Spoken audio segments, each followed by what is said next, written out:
The 911 recording began with sirens wailing in the background and Karen shrieking into the phone. "He stole the boat. My son deserves it more. He has aspirations." The dispatcher responded calmly, "Ma'am, the registration is in his name." Karen's voice cracked with frustration. "But he's not fun. He just uses it to fish. Brody has dreams. He's going to be famous." In the background, Brody could be heard yelling something about creative oppression and maritime discrimination. Meanwhile, I was calmly docking my pontoon at the police-designated pickup point, with 3 body cam officers filming Karen's son weeping in swim trunks on my driveway. I'm Tyler Bangan, 38, a retired paramedic, part-time boat mechanic, and full-time owner of a modest home in Sea Glass Cove Estates. This waterfront community aspired to luxury, complete with an HOA more obsessed with appearances than sanity.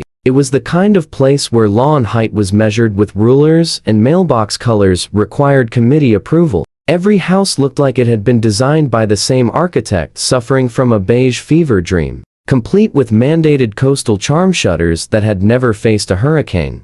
I kept my boat, the mild peril, behind my house, in a covered dock space I had paid extra to build. Nothing fancy, just a 22-foot pontoon, perfect for weekend fishing and the occasional sunset cruise. The dock alone had cost me $12,000 in permits, thanks to the HOA's Marine Infrastructure Enhancement Committee, which was really just Karen and 2 other women who believed they understood maritime law because they had watched a documentary about yacht clubs. Enter Karen Liu, HOA president, loud-voiced wine enthusiast, and mother to Brody, 23-year-old man-child who referred to himself as a jetfluencer. Karen possessed that particular brand of suburban confidence that comes from never being told no and having far too much time on her hands. She wore oversized sunglasses indoors and treated community meetings like personal performance art. Her voice could carry across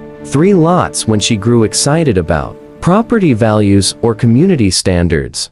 Brody, meanwhile, spent his days creating what he called aquatic lifestyle content with a waterproof phone case and delusions of grandeur. He had 17 followers on TikTok, mostly family members and a few bots. His content consisted mainly of shirtless poses near anything water-related, from backyard pools to decorative fountains. The kid had never owned a boat, never worked on a boat, and as far as I could tell, had never even driven a boat. Yet he spoke about maritime entrepreneurship as if he were planning to launch a yacht charter business. Things remained quiet until Brody noticed my boat, and Karen got ideas. It started small, as these things always do. Karen mistakenly treated my dock as public space and allowed Brody to film TikToks on it. I would come home to find him posing shirtless on my boat lift, talking to his phone about manifesting maritime success. When I asked him to leave, he looked genuinely confused. "But it's community property, right?" "Wrong." I assumed it was a simple misunderstanding. The next week, Karen appeared at my door with a clipboard and a smile that never reached her eyes. "Tyler, I've been thinking about community resource optimization," she said, inviting herself onto my porch. "That beautiful boat of yours, it's such a waste sitting there unused."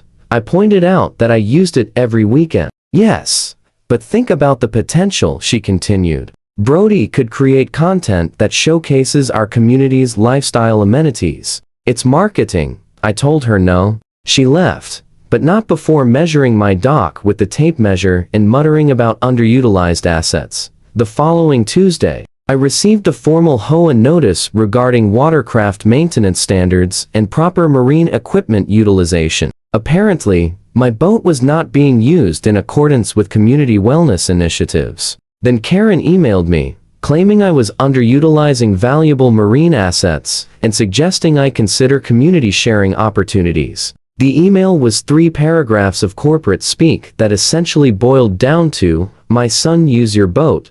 I ignored her, which was apparently the wrong move. She followed up with a second email about neighborly cooperation and a third about supporting local youth entrepreneurship. When I still did not respond, Karen escalated. She began parking her white Mercedes at the end of my driveway, claiming she was monitoring watercraft usage patterns for the HOA board. She would sit there for hours, sunglasses on, engine running, air conditioning blasting, just staring at my boat. Neighbors started asking questions. Mrs. Patterson from next door mentioned that Karen had been inquiring about my boat schedule and whether I was maximizing its community potential. Karen created a spreadsheet tracking my comings and goings, complete with timestamps and notes about missed opportunities for community engagement. She presented this to the HOA board as evidence of resource mismanagement. The board members, to their credit, looked at her as if she had lost her mind. But Karen pressed on, convinced she was fighting the good fight against maritime selfishness. 2 weeks later, I came home from a supply run to find the mild peril gone. The dock ropes had been cut clean through, leaving the empty lift swaying gently in the wind like a maritime crime scene. My security camera had been spray painted black, and there were muddy footprints scattered all over the dock. The theft was so brazen that it was almost impressive. Almost. Karen, with her sun hat tilted at an aggressive angle, met me in the driveway before I could even fully process what had happened. "Don't be so dramatic," she said, examining her nails. "Brody's just taking it to the lake for some exposure. He's tagging the HOA. It's great press." I asked if she was out of her mind. She adjusted her oversized sunglasses. "Tyler, you're being selfish. That boat sits there 90% of the time. Brody has followers. He's building a brand." The audacity was breathtaking. She stood there in her designer athleisure wear, lecturing me about my own property usage as if she were conducting a business meeting. "Think of it as a community partnership," she continued. "Brody gets content.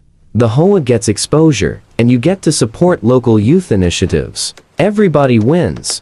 I pointed out that nobody had asked for my permission. "Well, technically, the HOA bylaws give us certain rights regarding community asset management," she said, pulling out her phone. I called the sheriff. Karen called 911 on me. She told the dispatcher that I was creating a hostile environment and intimidating HOA officials in the performance of their duties. The woman had stolen my boat and was now claiming I was the problem. It was like watching someone set fire to your house and then complain about the smoke. Karen informed the 911 operator that I was threatening a community youth and displaying aggressive behavior toward HOA leadership.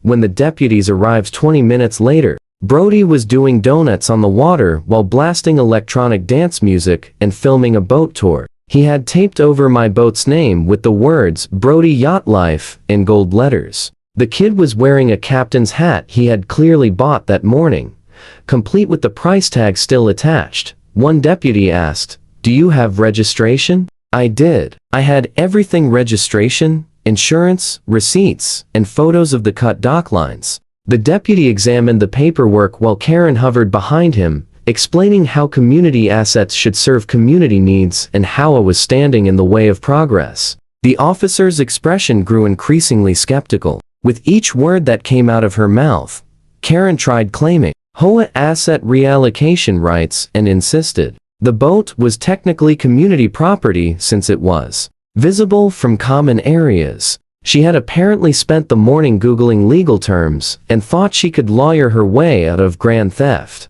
The officer blinked slowly. "Ma'am, that's not a thing." Karen's voice pitched higher. "But he's not even using it properly. Brody has a vision." The deputy looked at Brody, who was now attempting tower ski behind my pontoon while filming himself. "Ma'am, we need to sort this out." Brody was escorted back to shore, dripping wet and indignant. The boat was impounded temporarily while they investigated. I sued Karen and the HOA for property theft, trespass, and unauthorized use. During discovery, I learned this wasn't Karen's first reallocation. She had once given a neighbor's hammock to a yoga instructor to promote wellness. And before that, she had donated someone's garden gnomes to a community beautification project without asking. The deeper we dug, the more outrageous it became. Karen had been operating like a suburban warlord, redistributing property based on her personal judgment of who deserved what. She had loaned out Mrs. Chen's ladder to a window washer, given away Mr. Thompson's lawnmower to a landscaping company, and somehow convinced herself these were legitimate HOA activities. The woman had created her own little socialist paradise, except she was both the government and the beneficiary. Her insurance refused to cover legal fees, citing intentional acts of property conversion. HOA members were furious when they realized their dues might go toward Karen's legal defense. The community Facebook group exploded with stories of Karen's helpful redistributions that nobody had previously connected. A recall vote was scheduled. Karen spent the week before the vote going door to door, explaining how it was stifling community growth and attacking a young entrepreneur. Most neighbors just stared at her in disbelief. At the hearing, I played Brody's own videos, each showing clear possession, mockery, and one unfortunate clip of him yelling, "Ownership is a construct, man." While doing backflips off my boat, the judge watched in silence as Brody explained his vision for democratizing maritime experiences and how traditional boat ownership was limiting community potential. Karen sat behind him nodding enthusiastically, apparently believing this was a winning strategy. The prosecution presented evidence of the cut dock lines, the spray-painted security camera, and Karen's own emails about asset reallocation. When asked to explain the legal basis for taking my boat, Karen launched into a 20-minute speech about community cooperation and supporting local creators. The judge stopped her halfway through. "Mrs. Liu, do you have any legal documentation authorizing this action?" She didn't. Karen was removed as president in a 42-3 vote. The three holdouts were her sister, her neighbor, and surprisingly the mailman, who apparently appreciated Karen's entrepreneurial spirit. Brody was fined $1,500, banned from the marina, and forced to publicly apologize in the HOA newsletter. The apology was half-hearted at best, mostly consisting of him explaining why he still thought he was right. "I got my boat back, plus damages for the cut ropes and scratched hull." Karen stood in the community center parking lot afterward, red-faced and shaking. "This is discrimination against ambitious young people," she screamed at anyone within earshot. "Brody was going to make this community famous. You're all just jealous of his vision." She kicked a trash can and stormed off to her Mercedes, muttering about small-minded people and crushing entrepreneurial dreams. 3 weeks later, she moved 2 blocks over the following month, still convinced she was right in spirit. And Brody pivoted to land-based influencing, now reviewing luxury lawn chairs from his mother's backyard.